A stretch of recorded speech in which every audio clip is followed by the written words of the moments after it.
Good morning, everybody. This is Diggs. It's another beautiful day out here in the Pacific Northwest. Today, we're going to be talking about coconuts, that is Bikini Lilyth. We're going to be going over all of her stats, how she's going to kind of match up in global, what I'm thinking she's going to kind of bring, what we know about her EX120, and overall, we just kind of want to hype you guys up. So let's go ahead and dig in. So Coconuts is going to be a Ranger primary job with access to sub-job Dual Gunner and Paladin, and she is going to be an Earth Element unit. Her TMR, the Lilish Black Glasses, are an accessory that's going to have HP 288, accuracy 15, critical hit rate 10, and the ability is going to increase range 2 for 1 turn and increase attack 40% for 1 turn. So is it worth it? Tough to say, but the accuracy 15 and critical hit rate 10 on an accessory TMR is pretty good, I would say. So it's worth having. Her mastery ability does upgrade one of her primary shooting abilities, and it gives agility 10% for herself. One of the biggest questions I have, and a lot of people have the same question, is will Lilyth be coming out with the upgraded mastery ability, right? Is she going to get a mastery ability that gives Earth Elemental units, attack up and HP up? I think that's going to be really critical in terms of her viability, particularly with like GL Zazan that has just recently come out. So it's one of those situations where I wish they would have told us straight up if her mastery ability is getting upgraded for global, because I really think it should be, and I think it will increase her viability long term, especially since she has seen almost no competitive use on the JP side pre-EX. Now, taking a look at her stats, she has HP 3000, attack 416, she gets a native defense 4, a nice chonky agility 64, critical hit rate 9, and then she has 15% weakness to slash, 10% to magic, and she has the 15% resistance to pierce. Now, if you do upgrade one of her passives, she does get 15% to missile resistance on top of this. So overall, she... a lot of people look at these resistances and there's like, well, there's a lot of slash right now, there's a lot of magic right now. She is going to die a lot. And I actually think with the amount of defense that she has access to, with her EX form coming early in global, I actually think she's going to be a force to be reckoned with, right? Because you have to keep in mind, right? Like, Bikini EX Lilyth is a EX unit that is releasing 5 to 6 months ahead of time of the global timeline that we are getting right now. So there has to be some kind of native buff or kind of, capability that she's going to have that we might not have been able to foresee.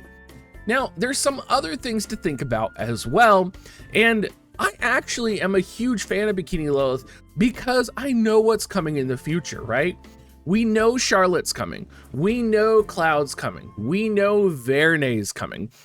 And, while none of these units are going to be top tier PvP, these units are going to be everywhere.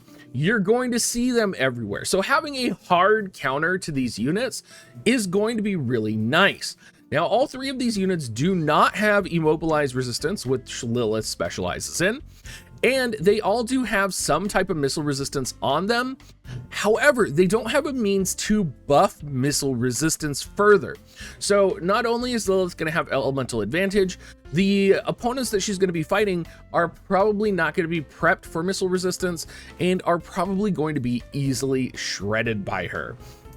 Now, taking a look at her support kit and her counter kit, the Secret of Hard Bow, which is her upgraded support ability, is going to give range 1, accuracy 25, defense 12, and missile resistance 15% for self.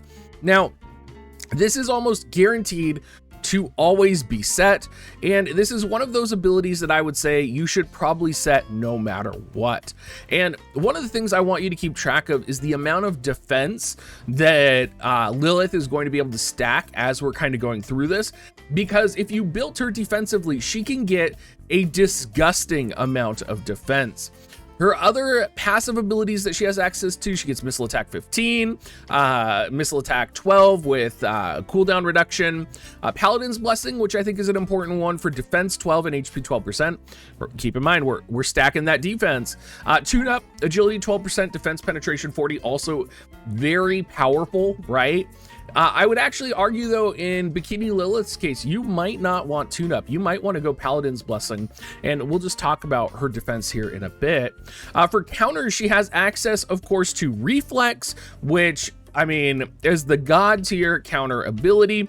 She does have predictive shooting, which can also be good, and she has Paladin Guard, so depending on how you want to go, you could go something else. Basically, she has what I would consider like the 3 top best counters in the game.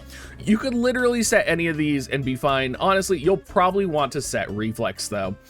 Taking a look at her primary kit, her Limit Break is going to lower missile resistance 38% for 3 turns to target, and it's going to have a 67% chance to immobilize for 3 turns to the target.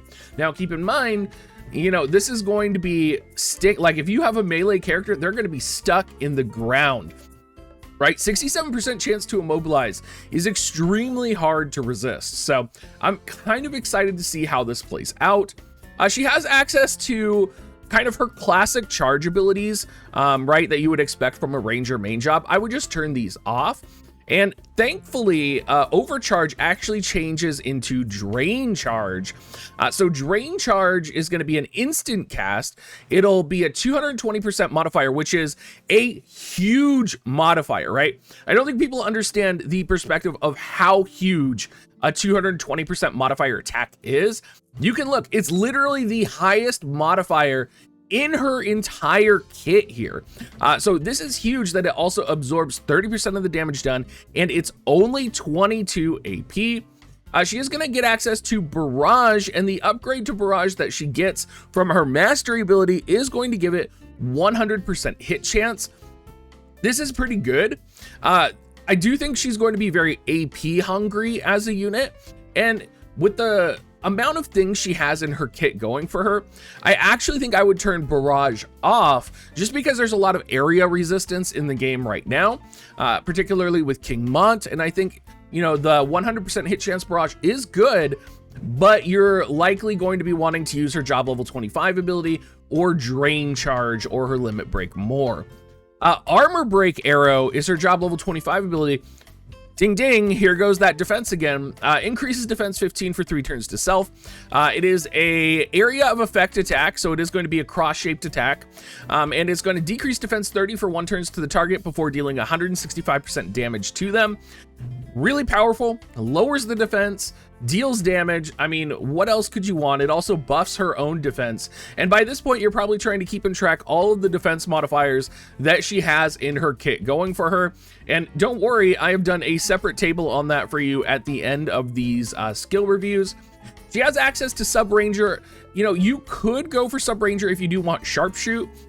Again, though, the Barrage is 100% hit, but Sharpshoot is a lot less AP, so you might want to go for that. You could go Dual Gunner Sub, which will give like rapid fire. It'll give you buffs to defense for 3 turns if you want to pop Smoke Screen, right? So even more defense buffing here. Or I think what'll be her #1 sub is going to be Sub Paladin. Not only do you get Sentinel, you also get Immortal Spirit. I think between those two, you know, she's just going to be a beast. So let's talk about her defense though. She has 4 base defense with Paladin's Blessing, that's plus 12, with Secret of Hard Bow, that's plus 12, so that's both of her passives. With Armor Break Arrow, that's plus 15.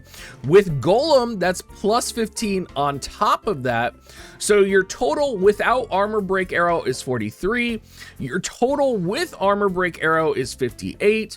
If you're assuming 5 to 12 defense from gear, you're looking at Bikini Lilyth easily being able to exceed 70 defense on a given match if you do kind of stack the defense on her. So I think this is really important to consider, right? A lot of people were noticing, you know, hey, she has a weakness to slash, she has a weakness to magic. You know, the slash weakness doesn't really matter if you have 70 defense. She has access to Sentinel, right? So you can pop Sentinel in order to survive. Probably the big threat here would be Black Rose Helena, but with the range upgrade on her passive, she may be able to stay out of Black Rose Helena's range for quite a bit. It would kind of have to be, you know, remain to be seen, but overall, she has some pretty beastly defense and a pretty amazing kit. And, you know, again, I've been debating with Merlo about Summer Ketone versus Summer Lilyth, and I really think that Summer Lilyth is going to be a very powerful unit on GL. The problem that we're going to have, though, right, is that Summer Lilyth is, you know, we're going to have to ask about her mastery ability. Her mastery ability is going to be pivotal in terms of making her relevant, because the mastery abilities in general make units relevant, right? There are times where maybe you want to use an MR over a UR because of the mastery ability. So that's going to be pivotal. You know, it's a little reliant as well that you do have GL Zazan, and that was a pretty shitty banner to pull on, and a lot of people don't have it. But Ketone is kind of in the same boat, right? Because you need to have, you know, a lot of limited time VCs in order to make fire magic really work. So they're both kind of these niche limited time units, which could potentially be very powerful. In terms of VCs and kind of things that I'm looking at to run with her, I'm looking at the Camillo VC, and I'm looking at the Mont VC, right? Of course, that Earth attack up and accuracy up is going to be pivotal. Pair that with GL Zazan or Ketone is going to be great. And then, of course, the Camillo VC is going to give some HP up and area resistance. Anything to make her more survivable and also give that area resistance, especially with Black Rose Helena, is going to help. In terms of Espers, I think you have to set Golem. I think Golem is non-negotiable, especially since she's a very defense-focused unit. So you're going to go for that Earth attack, that Man-Eater, and you're going to go for that defense as well on Golem. Anyway, everybody, I hope this video helped you guys. I hope you guys are excited for Bikini Lilyth. I am definitely excited for Bikini Lilyth, and I will be polling for her. Little less so for Summer Ketone, which her video will be coming out tomorrow. So thank you so much for watching, everybody. If you do want to support me, make sure you use my affiliate link, dig.gs/coins. Best way to support me. Thank you so much, everybody, and have a great rest of your day.